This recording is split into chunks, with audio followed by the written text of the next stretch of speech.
کئی سال پہلے کا ذکر ہے۔ کسی ملک کے ایک شہر میں ایک معمولی سا دکاندار محنت مزدوری سے اپنی روزی کماتا۔ اس نے کئی سال جانفشانی سے محنت کی اور ماتھے کا پسینہ بہایا، لیکن سوائے ایک چھوٹی سی دکان کے اس کے پاس کوئی دولت جمع نہ ہوئی۔ لیکن پھر بھی اللہ کا شکر ادا کرتا کہ میں ایسے لوگوں سے بہتر ہوں جو ہوا کے جھونکے کی طرح حرام کی کمائی سے مال و اسباب کے مالک بن جاتے ہیں۔ ایک دن صبح کے وقت جب وہ اپنی دکان کا دروازہ کھول رہا تھا تو اسے اپنا پرانا دوست دکھائی دیا جو اس کی دکان کی طرف چلا آ رہا تھا۔ جب وہ دکان میں داخل ہوا تو اپنی چادر میں چھپائی ہوئی ایک تھیلی نکالی اور اس کے سامنے رکھ کر کہنے لگا، میرے دوست، میرا ارادہ سفر پر جانے کا ہے۔ اس تھیلی میں 1000 دینار ہیں۔ کیا تم میری واپسی تک اسے اپنے پاس امانت رکھ سکتے ہو؟ مجھے امید ہے تم اس کی حفاظت کرو گے، کیونکہ اس شہر میں تمہارے جیسا دیانتدار شخص ملنا بہت مشکل ہے۔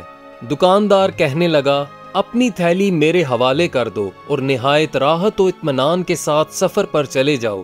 میں تمہاری واپسی تک اپنی جان کی طرح اس کی حفاظت کروں گا۔ دوست نے تھیلی دکاندار کے حوالے کر دی اور اسے خدا حافظ کہہ کر چل دیا۔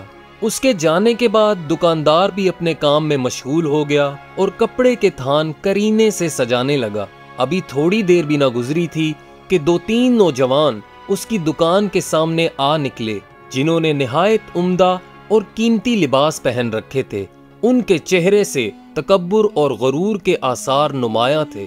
وہ دکان کے سامنے کھڑے ہو گئے اور گھوڑوں سے اتر آئے اور دکاندار سے فرمائش کی کہ کوئی عمدہ کپڑا دکھاؤ۔ ان میں سے ایک کو دکان کے کونے میں قیمتی ریشمی کپڑا دکھائی دیا۔ وہ دکاندار سے کہنے لگا، اسے اٹھا لاؤ۔ دکاندار نے کپڑا اٹھایا اور ان کے سامنے پھیلا دیا تو انہوں نے اسے ایسا پسند کیا کہ اپنی خوشی چھپا نہ سکے۔ ان میں سے ایک کہنے لگا، شاید تمہیں معلوم نہیں، یہ کپڑا بہت قیمتی ہے۔ ہم صبح سے اس شہر اور بازار میں پھر رہے ہیں، لیکن ہمیں ایسا کپڑا کہیں نظر نہیں آیا۔ تم یہ کپڑا کہاں سے لائے ہو؟ دکاندار کہنے لگا، یہ کپڑا پرانے ذخیرہ سے بچا ہوا ہے۔ میرے گاہک اس کی خرید کی طاقت نہیں رکھتے، اس لیے یہ کپڑا بچ گیا ہے اور کسی نے اسے نہیں خریدا۔ یہ سننے کے بعد ان تینوں نے کپڑا اٹھایا اور بغیر کچھ کہے سنے چل پڑے تو دکاندار ان کے پیچھے دوڑا اور کہنے لگا، اس کپڑے کی قیمت تو دیتے جاؤ۔ ان میں سے ایک جوان جو اپنے ساتھیوں سے قداور تھا کہنے لگا، کل شاہی محل میں آ جانا، ہم بادشاہ کے مصاحب ہیں، وہاں آ کر ہمارا پتہ معلوم کر لینا اور کپڑے کی قیمت لے لینا۔ دکاندار یہ باتیں سن کر حیران و پریشان ہو گیا، لیکن وہ جانتا تھا کہ زور زبردستی ان لوگوں سے کپڑے کی قیمت وصول کرنا ممکن نہیں۔ خدا خدا کر کے دن گزرا اور دکاندار اپنے دوست کی امانت والی تھیلی لے کر گھر چلا گیا اور اسے ایک کونے میں چھپا دیا۔ اگلے دن وہ گدھے پر سوار ہو کر بادشاہ کے محل کی طرف چل پڑا تاکہ کپڑے کی قیمت وصول کرے، لیکن یہ سادہ لو دکاندار اصل معاملہ سے بے خبر تھا اور خوش تھا کہ ابھی تھوڑی دیر میں کپڑے کی قیمت وصول کر لے گا۔ کچھ دیر کے بعد جب وہ محل کے پاس پہنچا تو دیکھا کہ چاروں طرف چوبدار کھڑے ہیں۔ اس نے انہیں ان جوانوں کی نشانی بتائی جو کپڑا خرید کر لے گئے تھے۔ چوبداروں نے جب دکاندار کی باتیں سنی تو کہنے لگے کہ تم کل آنا، کل تمہیں تمہاری رقم مل جائے گی۔ دکاندار تو یہ سوچ کر آیا تھا کہ وہ بہت جلد اچھی خاصی رقم کا مالک بن جائے گا، لیکن یہاں کے حالات دیکھ کر شرمندگی سے واپس چلا گیا۔ پھر دوسرے دن جب وہ رقم وصول کرنے کے لیے گیا تو اسے 1 ہفتہ بعد آنے کے لیے کہا گیا، اور اسی طرح اگلے ہفتے بھی یہی ہوا۔ ایک دن دکاندار خود سے کہنے لگا کہ میں چند ہفتوں سے اپنی رقم کے لیے چکر لگا رہا ہوں، لیکن مجھے خالی ہاتھ لوٹا دیا جاتا ہے۔ آج میں جاؤں گا اور رقم لے کر ہی آؤں گا۔ آخر کار پھر سے وہ ایک دن اپنی رقم وصول کرنے گیا تو ایک نیک دل چوبدار اس کو ایک کونے میں لے گیا اور کہنے لگا، تم کیسے سادہ لو انسان ہو، بادشاہ کے مصاحبوں نے ہمیں حکم دے رکھا ہے کہ اس شکل و صورت کا کوئی بھی شخص رقم کے لیے آئے تو اسے آج اور کل کا وعدہ کر کے ٹال دو، یہاں تک کہ وہ تھک جائے۔ تم خود بھی سوچو کب سے چکر لگا رہے ہو، لیکن یہاں رقم کی کوئی نشانی نہیں، اس لیے ज्यादा सरदर्दी मोल न लो और कपड़े की कीमत भूल जाओ। दुकानदार चौबदार से कहने लगा, मैंने वो कपड़ा ना तो चुराया था और ना ही हराम की कमाई से खरीदा था कि इसकी कीमत भुला दूं। मैं अपना हक लेना चाहता हूँ। अगर उन्होंने मेरी रकम न दी तो सीधा बादशाह के पास जाऊंगा और रकम वसूल करूंगा। चौबदार कहने लगा, मैंने तुमसे हकीकत बयान कर दी है, अब तुम्हारा दिल जैसे भी चाहे उस पर अमल करो। मैं फिर से तुम्हें कहूंगा, सलामती चाहते हो तो अपनी रकम भूल जाओ।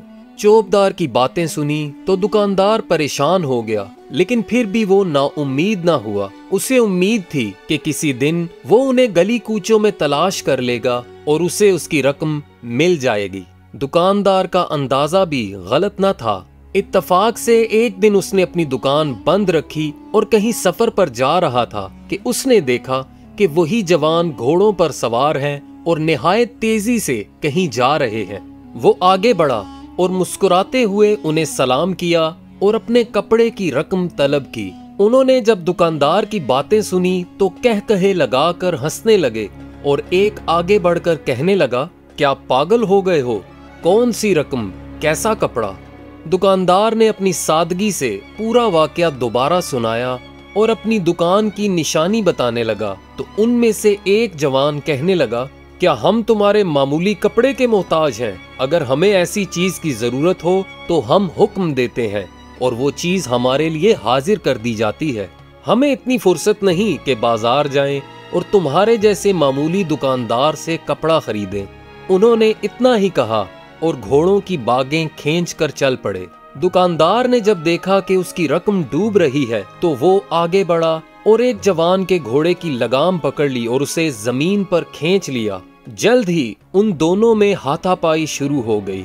दूसरे जवान कुछ दूर निकल गए थे, लेकिन जब उन्हें शोरोगुल सुनाई दिया तो घोड़ों से उतर आए और तीनों ने मिलकर दुकानदार को बेतहाशा मारना पीटना शुरू कर दिया। उधर दुकानदार भी अपनी डूबती रकम को देखकर जला भुना हुआ था। उसने भी दो जवानों के कपड़े फाड़ डाले और एक के सर और चेहरे को लहूलुहान कर दिया। इस झगड़े के बाद वो तीनों घोड़ों पर सवार हुए और जल्दी से वहां से भाग गए, लेकिन दुकानदार को जख्मी हालत में छोड़ गए। उस गरीब का चेहरा, सर और बदन खून आलूद थे और वो इसी हालत में घर पहुंच गया। जब उसे बीवी बच्चों ने देखा तो वो परेशान हो गए और दरियाफ्त करने लगे कि क्या हादसा पेश आया। दुकानदार ने पूरा वाकया बयान किया और कहने लगा, अगरचे मैं जख्मी हूँ लेकिन मैं खुश भी हूँ कि मैं अपने हक के लिए लड़ा और बादशाह के मुसाहिबों का मुकाबला किया। वो चंद दिन अपने घर पे ही रहा और अपने जख्मों की मरहम पट्टी कराता रहा, लेकिन एक दिन उसने हिम्मत से काम लिया और दुकान पर चला गया। जब वो दुकान का दरवाजा खोल रहा था तो उसने देखा कि दारोगा शहर के दो सिपाही उसके सामने खड़े हैं। दुकानदार उनसे पूछने लगा, किस लिए आए हो? वो सिपाही कहने लगे, जरा हमारे साथ आओ, फिर सब बातें मालूम हो जाएंगी। अभी तक उस गरीब के जख्म भी न भरे थे कि वो दारोगा खाना यानी थाने पहुंच गया। उसने देखा कि दारोगा और सिपाही उसे घूर रहे हैं। वो पूछने लगा, जनाब दारोगा, मुझे क्यों लाए हैं? उसके सवाल पूछने पर दारोगा गुस्से से कहने लगा, ये कैसी जुर्रत है? चंद दिन पहले तुम बादशाह के मुसाहिबों से उलझे और उन्हें कत्ल करना चाहा। तुमने ऐसे बाइज्जत लोगों से दस्तंदाजी की जुर्रत कैसे की? दुकानदार कहने लगा, मैंने कपड़े की कीमत तलब की थी लेकिन उन्होंने इनकार किया। वो तीन थे और मैं अकेला। उन्होंने मुझे मारा पीटा है, ना कि मैंने उनको।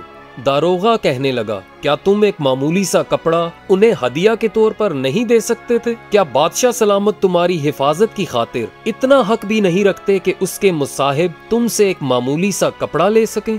जब दुकानदार ने देखा कि अब मुझे ही मुल्जिम ठहराया जा रहा है तो कहने लगा, जनाब दारोगा, वो लोग कपड़ा खरीदने के इरादा से मेरी दुकान पर आए थे, न कि बादशाह या अपने लिए तोहफा लेने के लिए। मैं कई दिनों से महल का चक्कर लगा रहा था लेकिन मुझे कोई जवाब न मिला, और जब कई दिनों के बाद मैंने उन्हें देखा तो वो मुझसे कहने लगे कि तुम पागल हो, हमने तुमसे कोई कपड़ा नहीं लिया। जनाब दारोगा, क्या हदिया देना और लेना ऐसे होता है? दारोगा कहने लगा, मैं नहीं जानता कि तुमने क्या किया और क्या नहीं। मुझे बादशाह का हुक्म है कि तुम्हें कैद खाने डाला जाए और तुम्हारे मालो असबाब को भी मुल्क के खजाने में जमा किया जाएगा, ताकि किसी दूसरे शख्स को कभी ऐसी जुर्रत ना हो।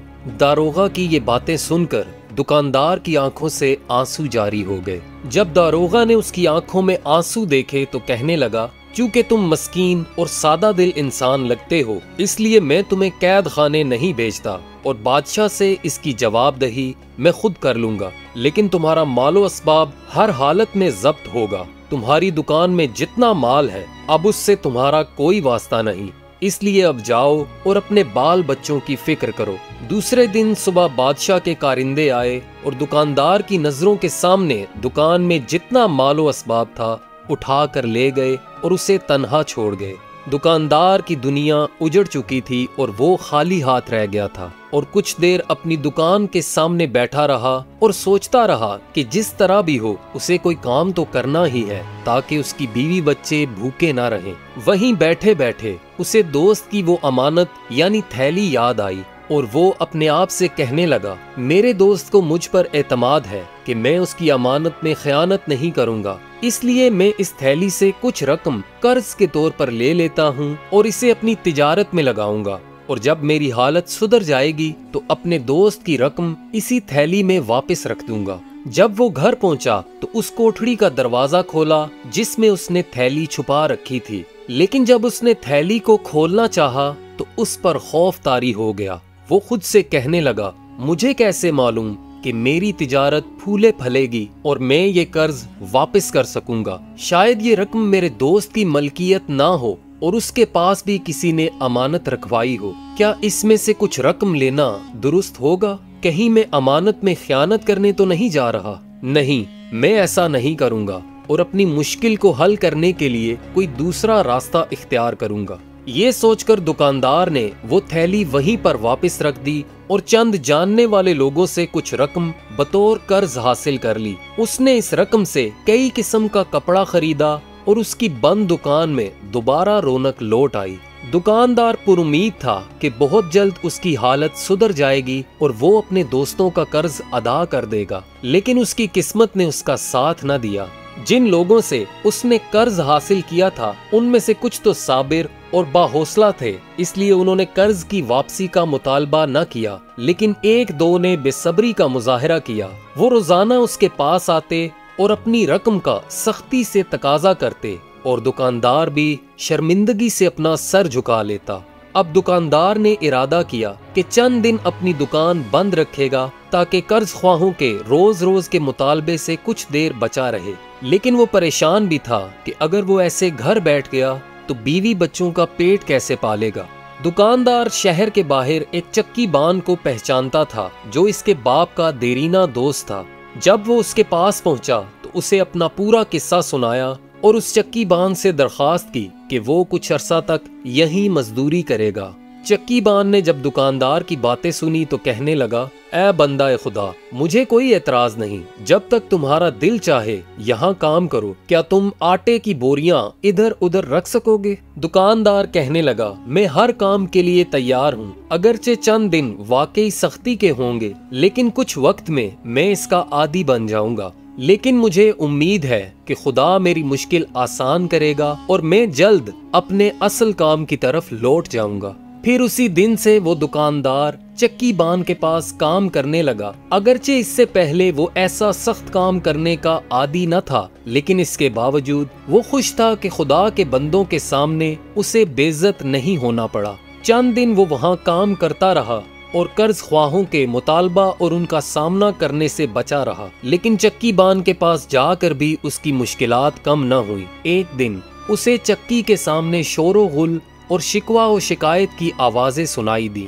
वो तेजी के साथ चक्की से बाहर निकला तो देखा कि कुछ लोग अपना कर्ज मांगने के लिए वहां आन पहुंचे थे और वो चाहते थे कि उसे काजी की अदालत में ले जाएं। दुकानदार उनसे कहने लगा, खुदा मेरी हालत बेहतर जानता है, मैं तुम्हारे कर्ज की अदायगी के लिए ही तो ऐसा सख्त काम कर रहा हूँ। उनमें से एक कहने लगा, अब हमसे बहस भी करोगे? तुमने तो कर्ज लेकर दुकान भी बंद कर दी और यहाँ छुपे बैठे हो। क्या तुम समझते हो कि हमारे पंजे से भाग जाओगे? अब हम तुम्हें 2 दिन और मोहलत देते हैं ताकि हमारा कर्ज अदा करो, वरना जो होगा वो तुम अपनी आंखों से देख लोगे। जब कर्ज ख्वाह वहां से वापस लौटे तो दुकानदार बहुत परेशान हुआ, लेकिन फिर भी अपना हौसला कायम रखा और बदस्तूर चक्की पर काम करता रहा। जब वो रात को घर लौटता तो गम से निहायत अफसुर्दा और परेशान हो जाता। उसे मालूम था कि कर्ज ख्वाह 1-2 दिन बाद दोबारा वहां पहुंच जाएंगे और उसे लोगों के सामने जलीलो ख्वार करेंगे, गली कूचों में खींचेंगे और काजी के पास ले जाएंगे। दुकानदार की बीवी ने जब अपने खावंद की हालत देखी तो कहने लगी, बेहतर है कि आज रात थैली खोलो और अपनी जरूरत के मुताबिक रकम निकाल लो। इस खयानत से हम पर आसमान नहीं टूट पड़ेगा। दुकानदार ने अपना सर उठाते हुए कहा, नहीं, मैं इस अमानत में खयानत नहीं करूँगा। मुझे उम्मीद है कि खुदा मेरी इस मुश्किल को आसान करेगा। जब सुबह हुई तो उसके लिए घर से निकलने की हिम्मत न थी। उसे बार बार ख्याल आता था कि कर्ज ख्वाह उसके सामने आ गए और उसका रास्ता रोकेंगे। एक दिन वो यूं ही अपने घर परेशान बैठा था और अपनी बीवी से बातें कर रहा था कि अचानक दरवाजा पर दस्तक हुई, जिससे वो चौंक गया। उसे लगा कि कर्ज ख्वाह दोबारा उसके दरवाजे तक पहुंच चुके हैं। जब उसने दरवाजा खोला तो उसके सामने एक अजनबी खड़ा था जिसे उसने पहले कभी नहीं देखा था। उस अजनबी ने दुकानदार को सलाम किया और कहने लगा, मैं तुम्हारे दोस्त का पैगाम लाया हूँ जो इस वक्त सफर में है। उसने मुझे आपके पास पैगाम देकर भेजा है कि आपके पास जो अमानत रखी है अब उसे उसकी जरूरत नहीं, इसलिए जितनी चाहो उसमें से रकम निकाल लो और जो बच जाए उसे राह खुदा में खैरात कर दो। उसकी बातें सुनकर दुकानदार सोचने लगा कि वो कोई ख्वाब देख रहा है, इसलिए कहने लगा, मैं तुम्हारी बातों का किस तरह यकीन करूं? मुझे कैसे मालूम होगा कि तुम मेरे दोस्त का ही पैगाम लाए हो? अजनबी ने उसे एक खत दिया और कहने लगा, इसे पढ़ लो, ये तुम्हारे दोस्त ने लिखा है और इसमें उस थैली की निशानी भी दर्ज है। दुकानदार ने जूं ही थैली की निशानी और खत देखा तो खुशी से रोने लगा और अल्लाह ताला का शुक्र अदा करके कहने लगा, ऐ अल्लाह, मैंने मुश्किल के बावजूद सब्र किया और अमानत में खयानत नहीं की और तूने मेरी मुश्किल आसान कर दी। दोस्तों, उम्मीद है आपको आज की ये कहानी पसंद आई होगी। वीडियो को लाइक करें, कमेंट्स में अपनी राय का इजहार करें और हमारे चैनल YM Voice को सब्सक्राइब करें। शुक्रिया।